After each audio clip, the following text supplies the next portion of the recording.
ଆଜି ଆମେ ଶୁଣିବା ସଂକ୍ଷିପ୍ତ ଶିବପୁରାଣର ପବିତ୍ର କଥା। ଦେଶ, କାଳ, ପାତ୍ର ଓ ଦାନ ଆଦିର ବିଚାର। ଋଷିଗଣ କହିଲେ, ସମସ୍ତ ପଦାର୍ଥର ଜ୍ଞାତାଙ୍କ ମଧ୍ୟରେ ଶ୍ରେଷ୍ଠ ସୂତ। ଏବେ ଆପଣ କ୍ରମାନୁସାରେ ଦେଶ, କାଳ ଇତ୍ୟାଦିର ବର୍ଣ୍ଣନା କରନ୍ତୁ। ସୂତ କହିଲେ, ମହର୍ଷିଗଣ ଦେବଯଜ୍ଞ ଇତ୍ୟାଦି କର୍ମରେ ନିଜର ପବିତ୍ର ଗୃହ ସମଫଳ ପ୍ରଦାନ କରିଥାଏ। ଅର୍ଥାତ୍ ନିଜ ଘରେ କରାଯାଉଥିବା ଦେବଯଜ୍ଞ ଇତ୍ୟାଦି ଶାସ୍ତ୍ରରେ କୁହାଯାଇଥିବା ମାତ୍ରା ଅନୁସାରେ ହିଁ ଫଳ ପ୍ରଦାନ କରିଥାଏ। ଘର ଅପେକ୍ଷା ଗୋଶାଳା 10 ଗୁଣ ଅଧିକ ଫଳ ଦେଇଥାଏ।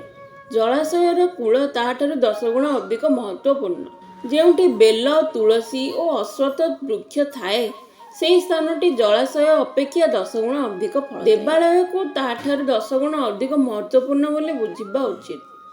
ଦେବାଳୟ ଠାରୁ 10 ଗୁଣ ମହତ୍ତ୍ୱପୂର୍ଣ୍ଣ ତୀର୍ଥଭୂମିର ସାନ୍ନିଧ୍ୟ। ତାଠାରୁ 10 ଗୁଣ ଶ୍ରେଷ୍ଠ ନଦୀକୂଳ, ତାଠାରୁ 10 ଗୁଣ ଶ୍ରେଷ୍ଠ ତୀର୍ଥ ନଦୀର ତଟ ଏବଂ ତାଠାରୁ 10 ଗୁଣ ଶ୍ରେଷ୍ଠ ସପ୍ତଗଙ୍ଗା ନାମକ ନଦୀମାନଙ୍କ ତୀର୍ଥ। ଗଙ୍ଗା, ଗୋଦାବରୀ, କାବେରୀ, ତାମ୍ରପର୍ଣ୍ଣୀ, ସିନ୍ଧୁ, ସରଜୁ, ନର୍ମଦା ଏହି 7ଟି ନଦୀଙ୍କୁ ସପ୍ତଗଙ୍ଗା କୁହାଯାଏ। ସମୁଦ୍ର ତଟବର୍ତ୍ତୀ ସ୍ଥାନ ଏହାଠାରୁ ମଧ୍ୟ 10 ଗୁଣ ପବିତ୍ର। ପର୍ବତର ଶିଖର ପ୍ରଦେଶ ସମୁଦ୍ର ତଟଠାରୁ ମଧ୍ୟ 10 ଗୁଣ ପାବନ ଅଟେ। ସବୁଠାରୁ ଅଧିକ ମହତ୍ତ୍ୱପୂର୍ଣ୍ଣ ସ୍ଥାନ ହେଲା ସେହି ସ୍ଥାନ ଯେଉଁଠି ମନ ଲାଗିଯାଏ। ଏ ପର୍ଯ୍ୟନ୍ତ ଦେଶର ବର୍ଣ୍ଣନା ହେଲା। ଏଥର କାଳର ପ୍ରଭେଦ ବିଷୟରେ କୁହାଯାଇଛି। ସତ୍ୟ ଯୁଗରେ ଯଜ୍ଞ, ଦାନ ଆଦି କର୍ମ ପୂର୍ଣ୍ଣ ଫଳ ପ୍ରଦାନ କରିଥାଏ ବୋଲି ବୁଝିବାକୁ ହେବ। ତ୍ରେତା ଯୁଗରେ ତାହାର 3/4 ଫଳ ମିଳିଥାଏ। ଦ୍ୱାପରରେ ସର୍ବଦା ଅଧା ଫଳ ହିଁ ମିଳିଥାଏ। କଳିଯୁଗରେ 1/4 ଫଳ ପ୍ରାପ୍ତି ହୁଏ ବୋଲି ଜାଣିବା ଉଚିତ ଏବଂ କଳିଯୁଗ ଅଧା ବିତିଯିବା ପରେ ସେହି 1/4 ଫଳରୁ ମଧ୍ୟ 1/4 କମିଯାଏ। ଯାହାର ଅନ୍ତଃକରଣ ଶୁଦ୍ଧ, ତାକୁ ଶୁଦ୍ଧ ଓ ପବିତ୍ର ଦିବସ ସମଫଳ ପ୍ରଦାନ କରିଥାଏ। ବିଦ୍ୱାନ ବ୍ରାହ୍ମଣଗଣ ସୂର୍ଯ୍ୟ ସଂକ୍ରାନ୍ତି ଦିନ କରାଯାଉଥିବା ସତ୍କର୍ମ ପୂର୍ବୋକ୍ତ ଶୁଦ୍ଧ ଦିବସର 10 ଗୁଣ ଫଳ ଦେଇଥାଏ। ତାଠାରୁ 10 ଗୁଣ ମହତ୍ତ୍ୱ ସେହି କର୍ମର ଯାହା ବିଷୁବ ନାମକ ଯୋଗରେ କରାଯାଇଥାଏ।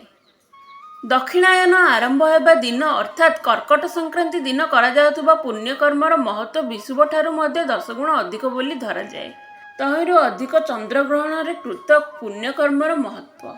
ସୂର୍ଯ୍ୟପରାଗ ସମୟ ସବୁଠାରୁ ଅଧିକ ଉତ୍ତମ। ସେତେବେଳେ କରାଯାଉଥିବା ପୁଣ୍ୟକର୍ମର ଫଳ ଚନ୍ଦ୍ରଗ୍ରହଣ ଠାରୁ ଅଧିକ ଓ ପୂର୍ଣ୍ଣିମାଠାରେ ମିଳିଥାଏ। ଏକଥା ବିଜ୍ଞ ଲୋକେ ଜାଣନ୍ତି। ଜଗତରୂପୀ ସୂର୍ଯ୍ୟଙ୍କର ରାହୁରୂପୀ ବିଶେଷ ସଂଯୋଗ ହୋଇଥାଏ। ତେଣୁ ସୂର୍ଯ୍ୟଗ୍ରହଣର ସମୟ ରୋଗ ପ୍ରଦାନ କରିଥାଏ। ତେଣୁ ଉକ୍ତ ବିଶ୍ୱର ଶମନ ନିମନ୍ତେ ସେହି ସମୟରେ ସ୍ନାନ, ଦାନ ଓ ଜପ କରିବା ଉଚିତ। ସେହି କାଳ ବିଶ୍ୱଶାନ୍ତି ନିମନ୍ତେ ଉପଯୋଗୀ ହୋଇଥିବା କାରଣରୁ ପୁଣ୍ୟପ୍ରଦ ବୋଲି ଧରାଯାଇଛି। ଜନ୍ମ ନକ୍ଷତ୍ର ଦିବସ ଓ ବ୍ରତର ସମାପନା ଦିବସ ସୂର୍ଯ୍ୟଗ୍ରହଣ ଦିନ ପରି ପୁଣ୍ୟପ୍ରଦ ବୋଲି ଧରାଯାଇଛି। ମାତ୍ର ମହାପୁରୁଷଙ୍କ ସାନ୍ନିଧ୍ୟ କାଳକୁ କୋଟି ସୂର୍ଯ୍ୟ ଗ୍ରହଣ ସମାନ ପାବନ ବୋଲି ଜ୍ଞାନୀଜନ ଜାଣନ୍ତି ଓ ମାନନ୍ତି। ତପନିଷ୍ଠ ଯୋଗୀ ଓ ଜ୍ଞାନନିଷ୍ଠ ଯତି ଏମାନେ ପୂଜାର ପାତ୍ର, କାରଣ ଏମାନେ ପାପନାଶରେ କାରଣ ହୁଅନ୍ତି। 24 ଲକ୍ଷ ଗାୟତ୍ରୀ ଜପ କରିସାରିଥିବା ବ୍ରାହ୍ମଣ ମଧ୍ୟ ପୂଜାର ପାତ୍ର। ସେ ସମସ୍ତ ଫଳ ଓ ଭୋଗ ଦେବାକୁ ସମର୍ଥ। ଯେ ପତନରୁ ତ୍ରାଣ କରେ ଅର୍ଥାତ୍ ନରକରେ ପଡ଼ିବାରୁ ରକ୍ଷା କରେ, ତା ପାଇଁ ଶାସ୍ତ୍ରରେ ପାତ୍ର ଶବ୍ଦର ପ୍ରୟୋଗ ହୋଇ। ଦାତାକୁ ପାତ୍ର କରୁ ତ୍ରାଣ କରିବା କାରଣରୁ ସେ ପାତ୍ର ବୋଲାଏ। ଗାୟତ୍ରୀ ତାହାକୁ ଗାନ କରୁଥିବା ବ୍ୟକ୍ତିଙ୍କୁ ତ୍ରାଣ କରେ, ତେଣୁ ତାହାର ନାମ ଗାୟତ୍ରୀ। ଯେପରି ଜଗତରେ ଧନହୀନ ବ୍ୟକ୍ତି କାହାକୁ ଧନ ଦେଇ ପାରେ ନାହିଁ, ଧନବାନ ହିଁ ଧନ ଦେଇପାରେ, ଠିକ୍ ସେହିପରି ଯେ ନିଜେ ଶୁଦ୍ଧ ପବିତ୍ରାତ୍ମା, ସେ ହିଁ ଅନ୍ୟ ମନୁଷ୍ୟକୁ ତ୍ରାଣ ବା ଉଦ୍ଧାର କରିପାରେ। ଯେ ଗାୟତ୍ରୀ ଜପ କରି ଶୁଦ୍ଧ ହୋଇସାରିଛି, ସେ ହିଁ ଶୁଦ୍ଧ ବ୍ରାହ୍ମଣ ବୋଲାଏ।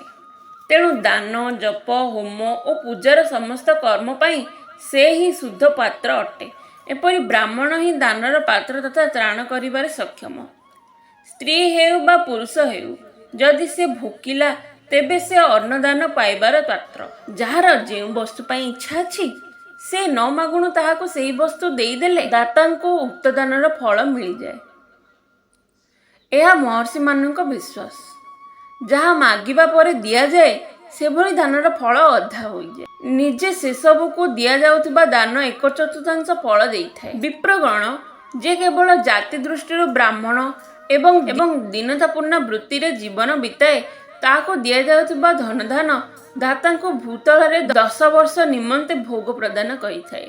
ସେହି ଦାନ ଯଦି ବେଦବେତ୍ତା ବ୍ରାହ୍ମଣଙ୍କୁ ଦିଆଯାଏ, ତାହା ସ୍ୱର୍ଗଲୋକରେ ଦେବତାଙ୍କ ବର୍ଷ ଅନୁସାରେ 10 ବର୍ଷ ଦିବ୍ୟ ଭୋଗ ପ୍ରଦାନ କରେ। ଶିଳ ଓ ଉଣ୍ଠ ବୃତ୍ତିରେ ଅଣାଯାଇଥିବା ଓ ଗୁରୁଦକ୍ଷିଣା ରୂପରେ ପ୍ରାପ୍ତ ଅର୍ଣ୍ଣ ବା ଧନ ଶୁଦ୍ଧ ଦ୍ରବ୍ୟର ପରିଣତ ହୁଏ। ଗୁରୁଦକ୍ଷିଣା ରୂପରେ ପ୍ରାପ୍ତ ଅର୍ଣ୍ଣ ବା ଧନ ଶୁଦ୍ଧ ଦ୍ରବ୍ୟର ପରିଗଣିତ ହୁଏ। ସେହି ସବୁ ଦାନ ଦାତାକୁ ପୂର୍ଣ୍ଣ ଫଳ ଦେଇଥାଏ। କ୍ଷତ୍ରିୟଙ୍କର ଶୌର୍ଯ୍ୟ ଦ୍ୱାରା ଉପାର୍ଜିତ ଧନ, ବୈଶ୍ୟଙ୍କର ବାଣିଜ୍ୟରୁ ଆସୁଥିବା ଧନ ଓ ଶୂଦ୍ରଙ୍କର ସେବା ବୃତ୍ତିରେ ପ୍ରାପ୍ତ ହେବା ଧନ ମଧ୍ୟ ଉତ୍ତମ ଦ୍ରବ୍ୟ ରୂପେ ପରିଗଣିତ ହୁଏ।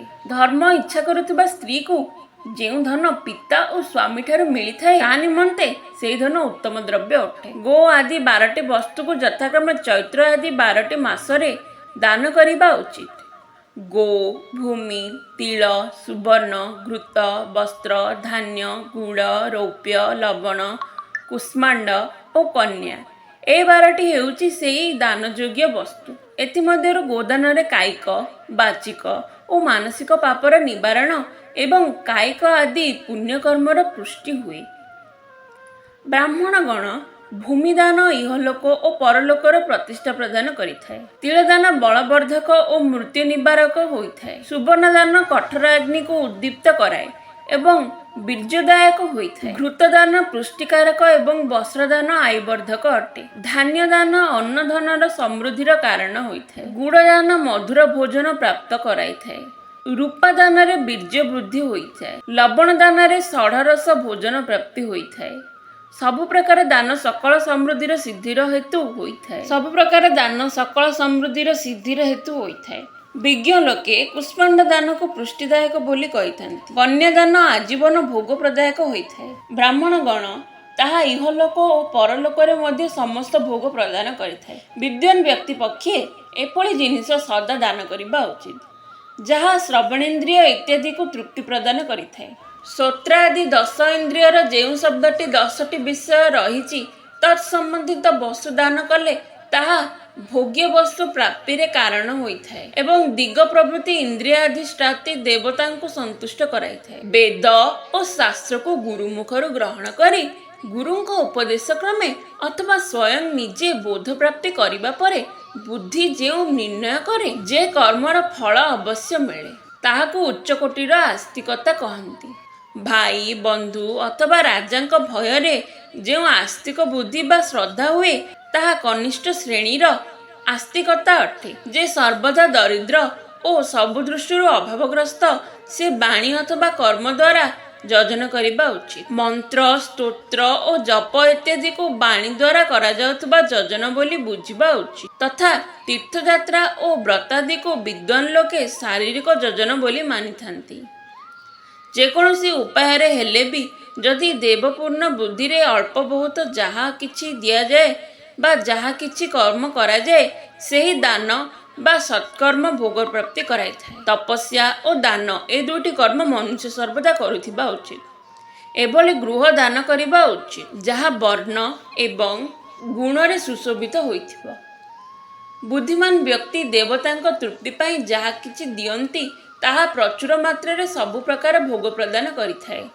ଏଭଳି ଦାନ ଫଳରେ ବିଦ୍ୱାନ ବ୍ୟକ୍ତି ଇହଲୋକ ଓ ପରଲୋକରେ ଉତ୍ତମ ଜନ୍ମ ଓ ସଦା ସୁଲଭ ହେଉଥିବା ଭୋଗ ପ୍ରାପ୍ତି କରନ୍ତି। ଈଶ୍ୱରାର୍ପଣ ବୁଦ୍ଧିରେ ଯଜ୍ଞ, ଦାନ ଇତ୍ୟାଦି କର୍ମ କରି ମନୁଷ୍ୟ ମୁଖ୍ୟ ଫଳର ଭାଗୀ ହୋଇଥାଏ। ଆପଣମାନଙ୍କୁ ଏହି ଶିବ ପୁରାଣଟି କେମିତି ଲାଗିଲା, କମେଣ୍ଟ ମାଧ୍ୟମରେ ନିଶ୍ଚୟ ଜଣାଇବେ।